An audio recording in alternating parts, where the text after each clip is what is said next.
우리가 영화를 보러 갔을 때 무서운 영화를 보면 대부분 무너져가는 집을 보여줍니다. 그리고 굉장히 지저분하지요. 거미줄이 쳐져 있는 것을 볼 수가 있어요. 근데 거기에서 가장 무서운 게 뭐냐면 스산한 기운이 감도는 음악입니다. 그 음악만 없어도 덜 무서울 것 같아요. 근데 음악을 쫙 깔아준단 말이죠. 사람들은 정말 그렇게 더럽고 정리가 되지 않은 집만 봐도 마음이 혼란스럽습니다. 그 집에 갇혀 있는 것 같은 공포를 느끼게 되는 거예요. 이렇게 마음이 어둡고 혼란스러울 때는 웃고 싶어도 웃을 수가 없습니다. 공포스러운 음악은 고통스럽기까지 해요. 사람은 이렇게 외부의 영향을 받기 때문에 자기 자신에게 좋은 환경과 좋은 사람을 만나게 해주면서 평안한 마음을 갖도록 도와줘야 합니다. 사람의 심령은 혼돈하고 공허하며 흑암이 깊음 위에 있는 것과 같아서 믿음을 가진 성도들조차 스스로 하나님께 나오는 것이 쉽지 않습니다. 예수 그리스도를 영접해도 항상 기쁠 수가 없단 말이죠. 우리가 예수 그리스도를 영접하고 천국이 있다는 걸 알지만 늘 즐겁지 않습니다. 그렇기 때문에 늘 마음을 청결하게 하며 자신과의 싸움에서 승리해야만 합니다. 우리는 어쩔 수 없이 어둡고 혼란스러운 세상에서 살아가기 때문에 성도들은 믿음을 지키기 위해서 날마다 영적 전쟁을 치러야 합니다. 그런데 우리는 세상과의 싸움이라고 생각을 해요. 사탄과의 싸움이라고 생각하지요. 사람과의 싸움이라고 생각을 합니다. 그러나 내 자신과의 싸움이에요. 내가 내 자신과 싸워서 이기면 절대로 실패하지 않습니다. 하나님의 밝은 영광을 바라보기 위해서 자신을 늘 이겨야 하는 것이죠. 창문이 더러우면 아름다운 풍경이 펼쳐져 있다고 해도 잘 보이지 않습니다. 이것처럼 성도들의 마음이 항상 깨끗하고 청결해야만 하나님의 영광과 사랑을 더 확실하게 깨달을 수가 있는 것입니다. 내 마음이 깨끗해야 성령 충만을 받을 수가 있는 거예요. 내 안에 걱정과 근심이 가득하면 하나님께서 아무리 역사하셔도 내 마음 안에 그 은혜를 담을 수가 없는 것입니다. 예수님께서는 나는 빛이다 라고 말씀을 하시며 성도들에게 너희들은 죄를 짓지 말고 대낮에 사는 것처럼 정직하고 신실한 삶을 살기를 원한다 라고 말씀을 하셨어요. 하지만 사탄이 사람들을 어둠으로 이끌기 위해서 노력하는 것을 보면 이 세상이 영적 전쟁터라는 것을 알 수가 있습니다. 여러분이 믿음으로 결단했다면 제일 먼저 거미줄처럼 늘어져 있는 세상의 근심과 염려와 욕심부터 털어내야만 합니다. 우리는 그렇게 기도를 하죠. 하나님 도와주세요. 내 마음이 청결할 수 있게 도와주세요. 하나님, 제 배우자를 좋은 사람을 보내주세요. 라고 기도한단 말이죠. 옳은 기도입니까? 잘못됐어요. 부모들도 내 딸에게는 좋은 배우자를 보내주세요. 라고 기도하지만 잘못된 기도입니다. 내 자녀가 그리고 내가 상대를 판단하고 상대를 잘 알아볼 수 있는 능력이 있어야 되는 거예요. 그래서 내 자녀를 잘 키워야 거기에 맞는 배우자를 데리고 오는 거지요. 근데 우리는 하나님이 왜 저런 배우자를 보냈어? 라고 얘기한단 말이에요. 왜 하나님이 내 근심과 걱정을 덜어내주지 않지? 라는 말을 하는데 잘못된 거예요. 여러분이 근심과 걱정과 맞서서 싸울 수 있어야 합니다. 그러기 위해서는 여러분의 능력을 키워야 되는 거죠. 우리는 뭐든지 다 하나님한테 맡긴단 말이죠. 그래서 하나님의 은혜를 주면 어떻게 해요? 다 내 거야. 그 다음부터는. 마음의 근심을 하나님께 맡기고 나면 비로소 하나님의 은혜가 얼마나 큰지 보일 것입니다. 그리고 지금까지 살아온 것이 자신의 능력이 아니라 하나님의 보호하심이었는데 내가 그 안에서 얼만큼 하나님의 영광을 위해서 나를 위해 내 영적인 싸움을 위해 어떻게 살았는지 그때야 보이는 것입니다. 이처럼 사람의 마음에 욕심과 정욕의 거미줄이 잔뜩 걸려 있으면 아무리 아름다운 음악도 소음으로 들립니다. 자신을 위한 충고도 어떤 저의를 가지고 있는 것처럼 의심하게 되는 거예요. 마음이 청결하다는 것은 착하다는 뜻이 아니라 믿음이 성숙했다는 의미입니다. 믿음이 성장한 성도는 많은 사람을 품어주는 충만한 사랑과 진리를 깨닫는 지혜를 가지고 있기 때문에 사명을 잘 감당할 수가 있어요. 선한 행실로 마음을 청결하게 하는 훈련을 반복을 한다면 세상의 문제를 객관적으로 바라볼 수가 있습니다. 그래서 여러분은 내가 중심이 아니라 나를 밖에다 놓고 앞에다 앉혀놓고 객관적으로 봐야 된단 말이죠. 내가 지금 이 사람을 이렇게 보고 있는데 하나님은 어떻게 보고 계실까? 아, 이 사람이 이게 약한 부분이구나. 그럼 어때요? 훈련을 시켜줘야 돼요. 그래야만 하나님께서 나와 보는 관점이 같을 수가 있다는 거죠. 근데 우리는 나는 나야.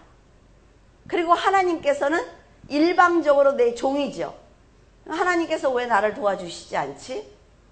나 지금 이렇게 어려운데, 내가 지금 이렇게 힘든데 하나님께서는 뭐하고 계시지? 라는 기도를 하게 된단 말이죠. 그러니까 하나님께서 응답하실 수가 없는 거예요. 이런 훈련을 하게 되면 세상과 감정과 사람을 초월해서 죄인까지 품어주신 예수 그리스도를 온전히 바라볼 수가 있습니다. 예수님께서는 인생의 마지막 자리인 심판의 자리까지 가시는 그분이라는 것을 알고 우리가 있기 때문에 우리는 깨닫지 못했던 말씀들을 깨달을 수가 있습니다. 왜? 심판의 자리에 내가 가장 사랑하는 예수 그리스도께서 앉아 계신다고 생각을 하면 여러분들은 지금의 행동을 어떻게 해야 되는지 올바로 판단할 수가 있다는 거예요. 그러나 심판의 자리는 심판의 자리고 지금 당장 나는 죽겠으니까 예수 그리스도와 무슨 상관이 있어? 사람들의 비유를 맞춰야지. 왜 이 상황이 이래? 이러기 시작하면 하나님께서 여러분들을 절대로 도와줄 수가 없어요.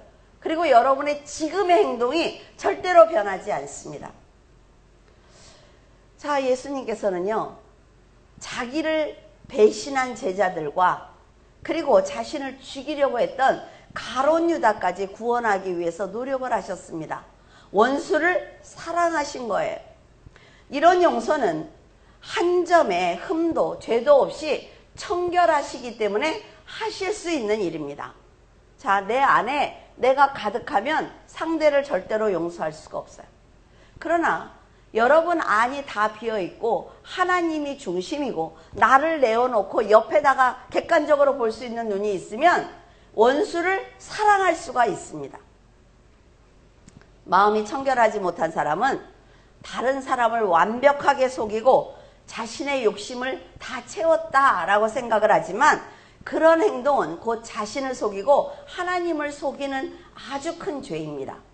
안타까운 것은 속이 좁은 사람들이 있어요. 그런데 그 사람은 상대를 완벽하게 속였다고 생각을 합니다. 그런데요, 절대로 상대방은 속지 않습니다. 그 사람이 하는 행동을 다 안단 말이죠. 그러니까 너무나 어리석은 거예요. 나는 완벽해. 내가 지금 이렇게 하는 행동은 완벽해 라는 생각을 하지만 사람들은 이미 그 사람을 올바로 판단을 해요. 아직 멀었구나 라는 생각을 한단 말이지요. 그러니까 내가 완벽하다는 생각을 하기 전에 하나님께서는 나를 어떻게 보실 것이며 사람들은 나를 어떻게 보고 있는지 생각하고 빨리빨리 돌이켜야만 합니다.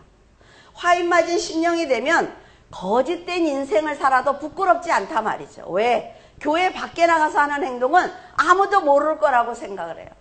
그러나 여러분, 그렇습니까? 하나님께서 보고 계시잖아요. 그 사람이 하는 말과 행동을 보고 계시기 때문에 그 사람의 죄를 많은 사람들 앞에 드러내십니다. 그래서 하나님은 이길 수가 없어요.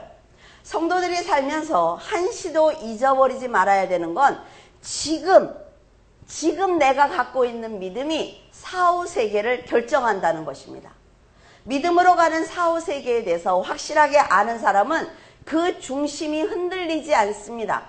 내 감정 때문에, 어떤 사람의 말 때문에 내 믿음이 흔들리지 않는다고요. 그래서 세상의 문제를 영적으로 잘 대처할 수가 있습니다. 우리가 세상의 문제를 영적으로 잘 대처하기 시작을 하면 하나님께서 보고 계시기 때문에 영적으로 많이 성장했네, 도와줘야지. 하나님의 도움을 받는 방법이나 말이죠. 반석 위에 선 사람은 지금 하나님께서 자신을 보고 계신다는 것을 알고 있어요. 그래서 문제를 만났을 때 혼란스러워하거나 혈기를 내지 않습니다. 관계를 해치는 말이나 행동을 하지 않아요. 여러분 개인을 한번 보세요. 생각해 보세요. 정말 다 뛰어나신 분들이에요. 그런데 여러분들이 자랑하지 않아도, 내가 이렇다고 말하지 않아도 다 알고 있습니다. 그렇죠? 성도들이 다 알고 있어요. 그러니까 내가 하나님 앞에 어떻게 청결한 마음을 가지고 살아갈 것이냐, 이게 중요한 거지. 내가 이 사람한테 인정을 받을 거야 그래서 자랑하는 게 중요한 게 아니라 말이죠.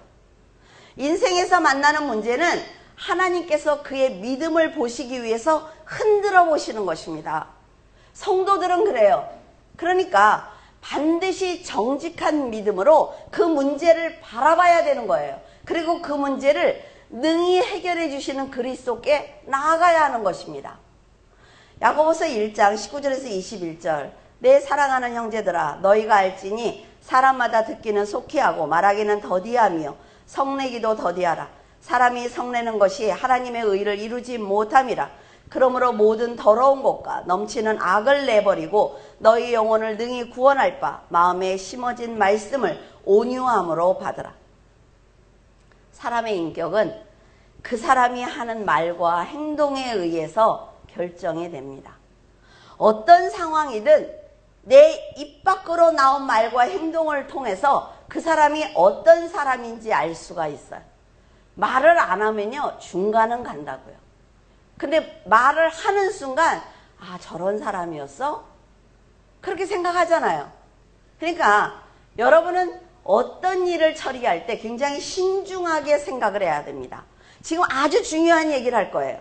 자, 신중하게 생각하되 빠르게 판단하는 훈련을 해야만 실수하지 않습니다. 너무 신중하게 생각만 해. 그러면 그 사람하고 일해요? 안 해요. 근데 머리에서 생각나는 대로 탁탁탁 입으로 뱉어. 그럼 그 사람하고 일해요? 안 해요. 신중하게 생각을 하지만 올바로 판단해서 빨리 대처하는 사람하고 일하는 거예요. 그래서 세상에서도 그런 사람이 일을 잘한다 라고 말을 하죠. 자, 내 입 밖으로 일단 말이 나오면 그때부터 내 자신이 한 말이지만 통제할 수가 없습니다. 내 말을 들은 상대방에 의해서 내 인생이 결정이 되는 거예요. 그러니까 입 밖으로 내는 것이 얼마나 중요한지 아시겠죠? 내가 생각나는 대로 막 말을 했어요. 그 다음부터는 그 말은 내 게 아니에요.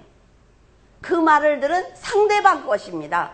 그래서 그 사람이 어떻게 나를 판단하느냐 그러면 그 사람 몫이라 말이죠. 사람들에게 받는 신뢰는 하루 이틀에 만들어지지 않습니다. 나는 오늘부터 교회 가서 말 안 할 거야. 난 아주 점잖게 할 거야. 3일은 잘해요. 그러다가 내가 그동안에 가만히 있었잖아. 그런데 나 이리 들어와봐. 다 비밀이야. 다 비밀이야. 근데요, 여러분 저한테는 비밀 얘기하지 마세요. 저는 어떤 게 비밀인지 잘 몰라. 비밀은 여러분들이 혼자 갖고 계세요. 그리고 저한테 얘기하는 건 10사람, 100사람이 알아도 되는 얘기만 해주세요. 그런데 우리는 상대방에게 신뢰를 받으려고 노력한다는 거죠. 근데 그렇지 않습니다. 신뢰는. 나 자신과의 싸움에서 날마다 승리하면 어느 날 돌아보면 신뢰받는 사람이 되어 있는 거예요. 긴 세월 동안 보여지는 삶이 동일해야만 신뢰를 받을 수가 있습니다. 자, 10년 동안 신뢰를 받았어요. 근데 오늘 하루 내가 말 잘못한 걸 가지고 그게 다 무너진다고요. 저 사람 10년 동안에 봤는데 괜찮은 사람인 줄 알았어. 아닌가 봐. 저 사람이 그동안 입을 안 열었나 봐. 이렇게 되는 거예요.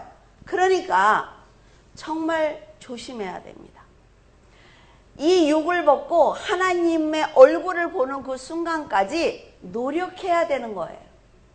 그래서 말을 아끼되 반드시 해야 되는 말은 적절한 순간에 잘 선택을 해서 선한 마음으로 행동을 드러내는 것이 바로 신뢰를 받는 방법입니다.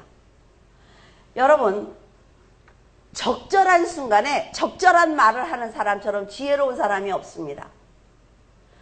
적절한 순간에 말을 해야 되는데 안 하는 사람이 있어요. 아까 내가 그 말을 하려고 그랬는데 내가 참았어. 해야지요. 사람은 누구나 지식과 경험과 자신만의 생각을 가지고 있습니다. 그래서 자신과 동일한 생각을 가진 사람을 만나면 어때요? 호감을 갖습니다. 내 생각과 틀리면 반감을 갖지요. 성도들은 자신을 말씀으로 잘 다듬어서 사람을 수용할 수 있는 그릇이 돼야 되는 거예요. 그래서 사람을 내 마음에 담기 위해서 어떻게 해요? 청결한 마음을 가져야 하는 것입니다. 말에 실수를 많이 하는 사람을 보면 생각보다 말이 앞섭니다. 상대의 의중과 상황을 조금 더 깊이 생각을 하고 배려하면서 말과 행동을 한다면 말 때문에 후회하는 일은 없다 말이죠. 차라리 말을 안 하면 후회할 일도 없어요. 근데 말을 해놓고 밤새 후회를 해. 내일 그 사람한테 가서 뭐라고 그래야 되지? 어떻게 해야 그 말을 뒤집지? 그러니까 스스로 내가 문제를 만드는 거예요. 그러니까 확실하지 않은 말, 그리고 해서는 안 되는 말은 하면 안 됩니다. 하지 마세요. 듣고 싶지 않으니까. 그렇죠? 사람은 자신이 하고 싶은 말과 행동을 다 하면서 살 수 없습니다. 왜냐하면 인생은 절대로 자기 생각대로 펼쳐지지 않습니다. 여러분들이 계획한 대로 됩니까? 돼요? 안 돼요. 절대로 되지 않습니다. 성숙한 사람이 되기 위해서는 하나님의 말씀을 중심에 세워야 돼요. 자, 여러분의 심령 안에 하나님의 말씀을 세워야 돼요. 세워서 내 생각을 계속 부딪혀 보는 거예요. 이 굉장히 중요한 얘기를 하고 있어요. 내가 내일 저 사람에게 해야 될 말, 내일 내 회사에 가서 보고해야 될 뭐, 내 친구에게 권면해야 될 말, 내가 권면해야지 이걸로 끝하면 안 된단 말이죠. 하나님의 말씀에 계속 부딪혀야 돼요. 부딪혀보면 하나님이 뭐라 그래요? 너나 잘해. 이게 제가 제일 많이 듣는 말이거든요. 그냥 너나 잘해. 참견하지 마. 부딪혀보면 하나님이 말씀해 주신단 말이죠. 아, 이게 말씀에 어긋나는 생각이네. 이게 있어야만 실수하지 않는다는 거죠. 자기 생각에 말씀이 부딪혔을 때 하나님의 뜻과 다르구나 라는 생각이 들면 빨리 돌이킬 줄 알아야 합니다. 그리고 내 자신의 생각을 버려야 돼요. 이렇게 깊이 생각하고 빨리 버리는 훈련을 하다가 보면 실수가 줄어듭니다. 그리고 횟수가 줄어들면서 사람들의 신뢰를 받게 되는 거예요. 깊이 생각하고 빨리 움직여야 되는 거예요. 아시겠죠? 절대 잊으면 안 돼요. 그리스도인으로 선하고 지혜롭게 살면서 영적 싸움을 하는 사람은 자신과의 싸움에서 이겨야 되기 때문에 외롭습니다. 무슨 말인지 알겠죠? 내가 늘 즐겁고 늘 한 번도 외롭지 않아. 그럼 뭐예요? 잘못 사는 거예요. 조용한 시간에 내 자신을 외롭게 하면서 나 자신과 싸워야 돼요. 그래야 성숙합니다. 그럼에도 자신으로 인해 다른 사람들이 시험에 들지 말아야 되죠. 그러니까 끊임없이 나를 쳐서 복종시켜야 합니다. 마음을 청결히 하는 것이 얼마나 힘든 일인지 알고 있어요. 그러나 우리의 삶을 하나님 앞에 드러내야 하지요. 그러니까 하나님의 자녀로서 거룩하게 살아야 되는 거예요. 야고보가 말하기를 상대방의 말이나 권면을 할 때는 속히 듣고 성내기는 더디하며 그래야만 하나님의 의를 이룰 수 있다라고 얘기를 했어요. 이것처럼 성도들이 어떻게 처신하느냐에 따라서 하나님의 나라를 확장시킬 수도 있고 걸림돌이 될 수도 있습니다. 나 자신은 언제나 하나님을 위해서 살아 라고 말하지요. 그러나 내가 하는 말과 행동 때문에 하나님 나라에 걸림돌이 될 수 있단 말이죠. 내가 깨닫지 못하는 순간에 그럴 수 있는 거예요. 성도들이 깊이 생각하면서 온유하고 현명한 판단을 한다면 어떤 상황에서도 문제를 만들지 않습니다. 그리고 문제를 쉽게 해결해요. 어떤 사람이 그 자리에 가면 문제가 금방 해결된 사람이 있어요. 그건 뭐예요? 그만큼 훈련을 한 거예요. 자기 자신을. 여러분, 물이 탁해지면요, 그릇 안에 있는 생명체가 다 죽습니다. 근데 자, 이거 흙으로 만들었겠죠. 이게 흙으로 만들었을 거예요. 그러면 여기 꿀물이 가득 담겨 있어요. 지금 여기다 생명체를 넣으면 삽니까? 죽어요. 그러면 그걸 살리는 방법은 뭐예요? 많은 물을 계속해서 넣는 거예요. 여기다. 그래서 넘치는 거죠, 이 탁한 물이. 그러면 살릴 수가 있습니다. 하나님 앞에 우리는 흙으로 만들어진 사람들이에요. 그래서 우리가 아무리 기도를 하고 선한 일을 해도 우리 안에는 탁한 물이 있습니다. 그래서 성령의 충만함으로 계속 넘쳐 흐르게 해야 되는 거죠. 그러면 깨끗해졌습니까? 아니요. 흙으로 만들었다고 말씀을 드렸어요. 그래서 잠시 방심하면 다시 흙탕물이 되는 거예요. 근데 성령의 능력으로 계속 넘치면 하나님이 뭐라 그래요? 깨끗해졌어. 너는 의로워졌어. 칭의. 그러시면서 너는 내 양자야 라고 말씀하시는 거예요. 그러니까 교만할 게 없단 말이죠. 이와 같이 깨달은 말씀과 성령의 충만이 심령에 넘쳐 흐르면 잔뜩 고여있던 인간의 생각과 방법과 습관을 고칠 수가 있습니다. 이런 사람이 바로 청결한 마음을 가진 성도예요. 계속해서 넘쳐 흐르게 하는 그 사람이 청결한 마음을 가진 거죠. 성도들은 늘 충만한 믿음으로 은혜와 사랑과 온유함을 내 안에 채워야 하는 것입니다. 마음에 새겨진 말씀을 온유함으로 받으라 라고 말씀하신 것은 인간의 마음은 가시밭과 같아서 그 가시나무를 태워야만 마음의 땅이 부드러워진다는 것입니다. 그래야만 심겨진 말씀이 뿌리를 내릴 수가 있는 거죠. 이렇게 인간의 생각과 의를 다 버려야만 그곳에 선한 말씀의 씨를 뿌릴 수가 있고 열매를 거둘 수가 있는 거예요. 선악과를 먹은 아담을 에덴 동산에서 쫓아내시면서 그의 근본된 토지를 갈게 하신 것처럼 인간은 흙으로 만들어졌고 그 안을 죄로 채웠습니다. 우리는 이 세상에 올 때 죄된 심령과 몸을 가지고 왔어요. 그래서 태어나는 모든 사람은 사탄을 아비로 부르고 있습니다. 자, 이렇게 순결하지 못한 우리를 예수 그리스도께서 불러주신 거예요. 그리고 너는 내 아들이라 라고 말씀을 하신 거죠. 우리가 죄된 사람에서 깨끗한 심령으로 바꾸어 주신 거예요. 우리의 더러운 옷을 깨끗한 의의 옷으로 바꾸어 주신 것입니다. 그래서 예수 그리스도는 우리들의 왕이 되시는 거죠. 함부로 이름을 부를 수 있는 분이 아니라 말이에요. 예수 그리스도께서는 우리를 은혜의 그릇으로 만들어 주셨습니다. 그리고 그 아래 성령으로 채워 주셨어요. 그리고 뭐라 그래요? 너는 나보다 더 큰 일을 할 수가 있어 라고 말씀을 하셨어요. 마음이 청결하다는 것은 인간의 마음을 씻김 받은 자 혹은 깨끗한 자, 순결한 자라는 뜻을 가지고 있습니다. 여러분이 복을 받기 위해서는 마음을 청결히 해야 합니다.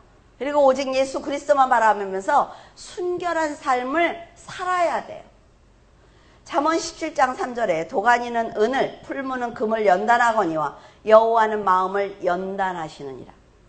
1500도로 가열해야만 순금을 얻을 수 있는 것처럼 하나님께서 우리들의 마음을 달아보시고 연단하지 않는다면 우리는 결코 순수한 마음을 가질 수가 없습니다. 순수한 믿음을 갖는 도구로 물질과 건강과 권력을 우리에게 맡겨주셨어요. 내게 아니라 말이죠. 근데 이걸 자기의 힘으로 여기고 교만하게 행동하고 있는 것은 아닌지, 내 것으로 알고 강팍하게 행동하고 있는 것은 아닌지 하나님께서는 너무 궁금해하세요. 그래서 우리들의 마음을 흔들어 보시는 게 뭡니까? 세상의 문제예요. 세상의 문제를 그 안에다 던져주시는 거예요. 그럴 때 그것을, 세상의 문제를 품고 얘가 고요한지 아니면 막 난리를 치는지 보시는 거예요. 그 가정은 우리에게 죽을 것처럼 고통스럽습니다. 연단을 받는데 고통스럽지 않은 사람이 어디 있어요? 몸이 아픈데 고통스럽지 않은 사람이 어디 있습니까? 그런데 하나님께서는 선악과와 같은 우리의 죄를 이기고 승리하기를 바라고 계십니다. 우리를 연단하시는 것은 험한 세상에서 사탄을 상대로 승리해야만 천국에 갈 수 있기 때문에 우리에게 자꾸 던져주시는 거죠. 이런 아버지의 마음을 아는 자만이 세상을 향한 욕심을 부리지 않고 불평하지 않으며 청결한 자로 살아갈 수가 있습니다. 물론 사람의 입장에서는 세상에서 잘 사는 사람을 보면 어때요? 힘들어요. 저는 키가 작으니까 다리 긴 사람을 보면 너무 부러워. 왜 저 사람은 저렇게 긴데 나는 왜 이렇게 짧아? 그렇죠? 그래서 옷을 사면 다 줄여야 돼. 여러분, 키 큰 사람은 몰라요. 이 고통이 얼마나 큰지. 아마 김희천 집사님 아시죠? 안 줄이세요? 오, 대단해. 전 다 줄이거든요. 바지를 밟고 다녀. 그러니까 불평하게 된단 말이죠. 공평하지 않아요. 그렇게 말할 수 있죠. 근데 하나님은요, 키가 작든 크든 상관하지 않습니다. 지금 네가 그래 작아. 네가 이 위로 좀 높은 공기에 올라가면 얼마나 좋겠어. 그러나 저 큰 아이나 작은 아이나 오직 믿음을 가지고 나는 분별해. 이렇게 말씀하신단 말이에요. 세상의 재물도 마찬가지입니다. 아, 그래, 저 사람이 많이 가질 수 있지. 저 사람은 하나님을 믿지도 않는데 그래, 잘 살 수 있어. 그러나 하박국처럼 그렇게 불평하면 안 되는 거야 라고 말씀하시죠. 청결한 마음을 가져야만 믿음의 그릇을 채울 수가 있어요. 그리고 하나님께 제가 지혜로운 성도입니다 라는 걸 보여드릴 수가 있어요. 마라톤 하는 운동선수가 경기에 임할 때 빨리 뛰는 것도 참 중요합니다. 그러나 규칙을 지키는 게 더 중요한 거예요.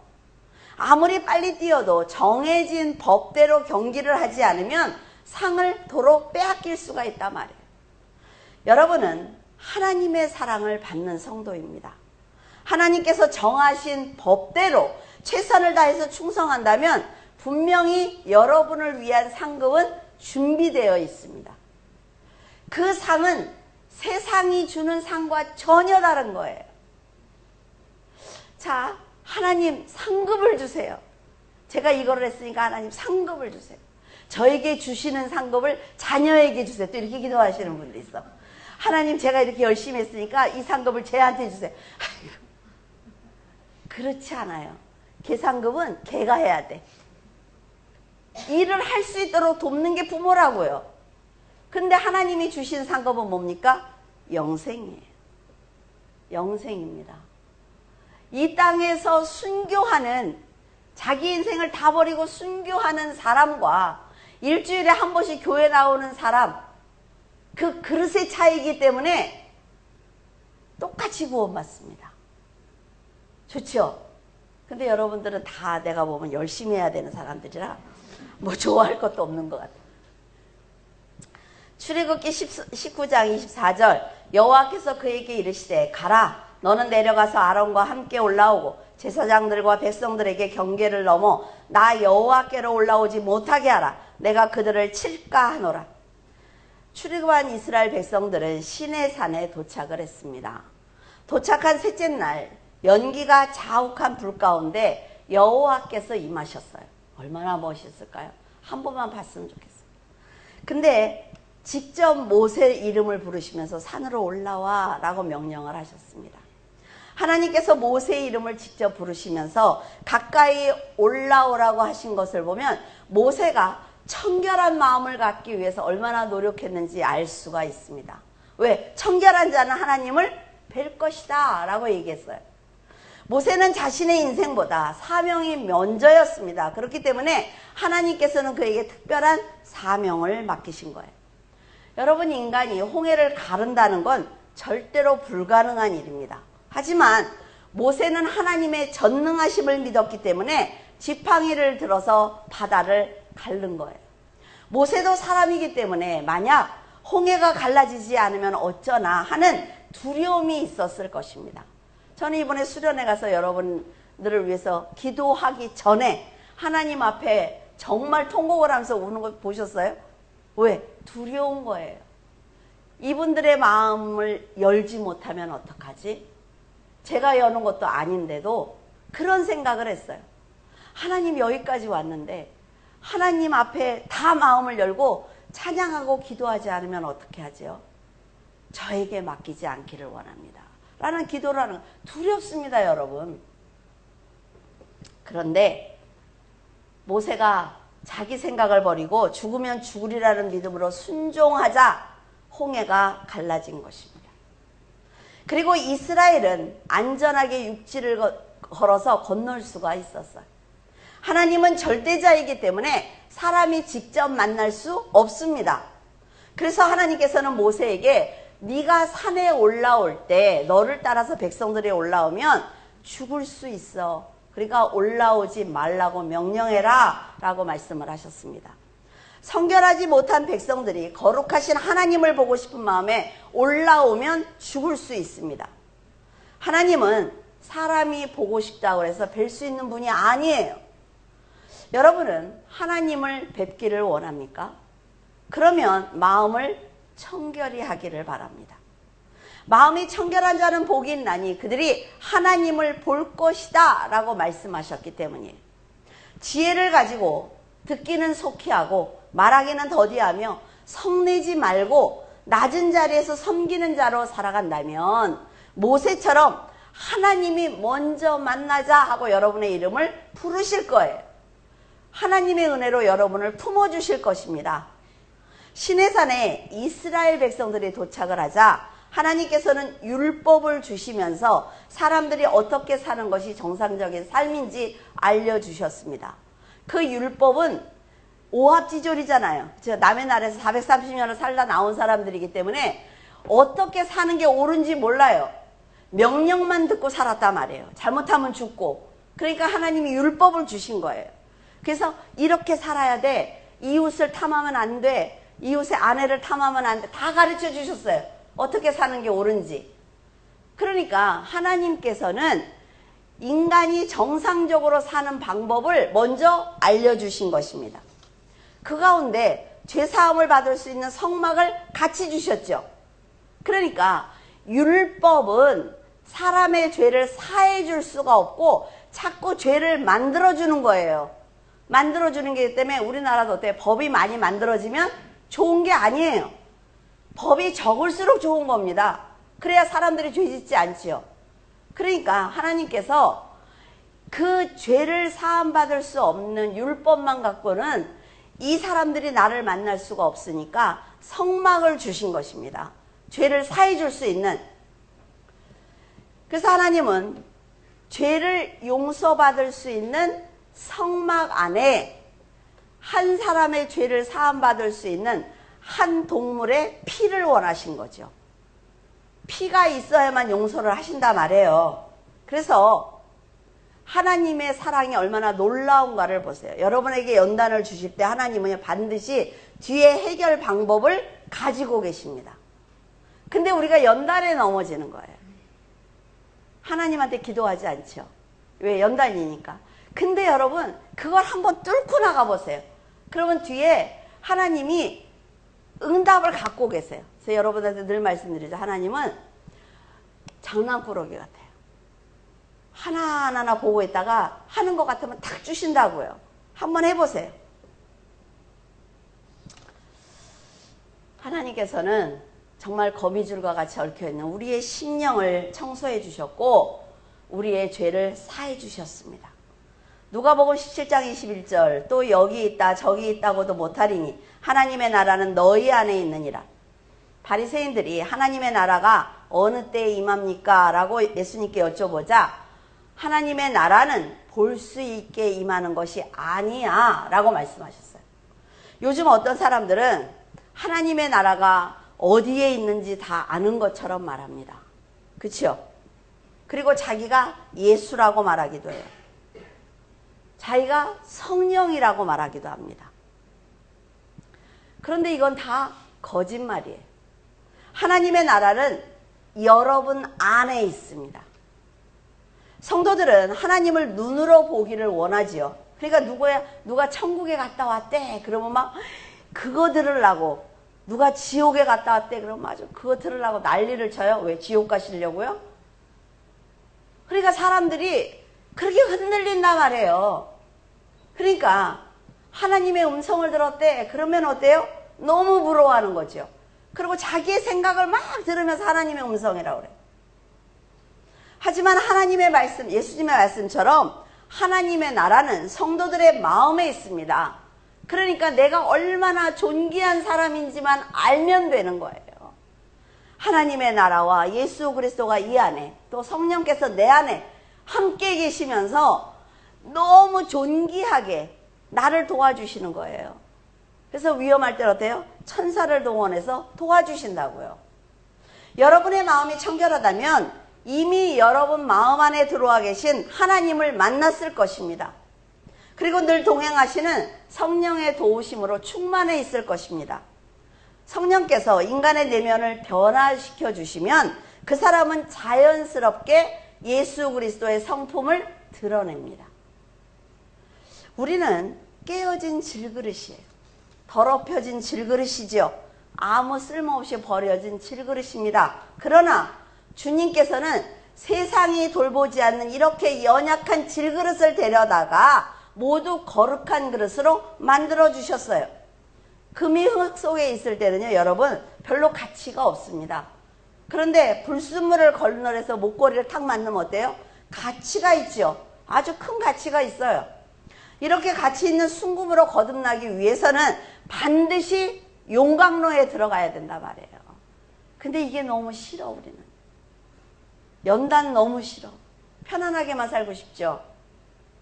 금목걸이를 완성하려면 잘려진 부분을 어떻게 해요? 산소댐을 해야 돼요.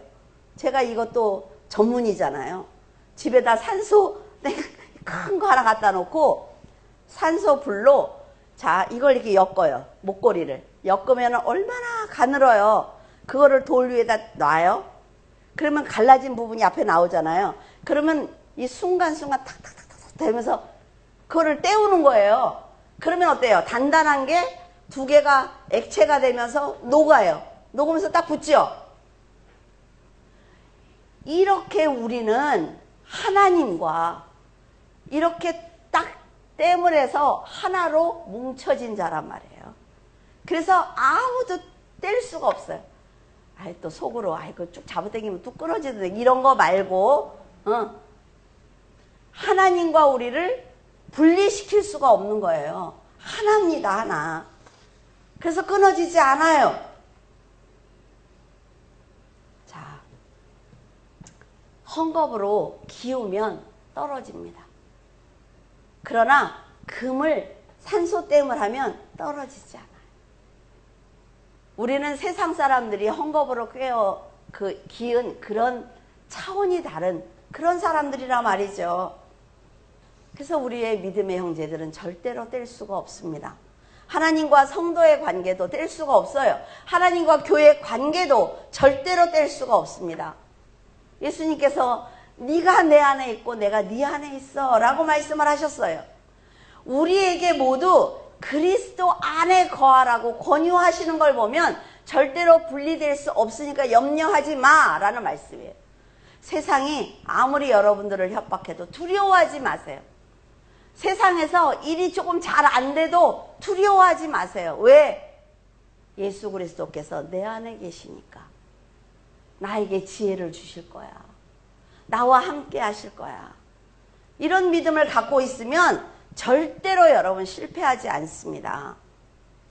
그리스도께서는 언제나 여러분의 거듭남을 위해서 도와주실 것입니다. 여러분도 성화되기 위해서 비록 힘겨울지라도 인내하시기를 바라요. 혈기가 나더라도 함부로 말하지 않고 온유한 모습으로 살아가기를 바랍니다.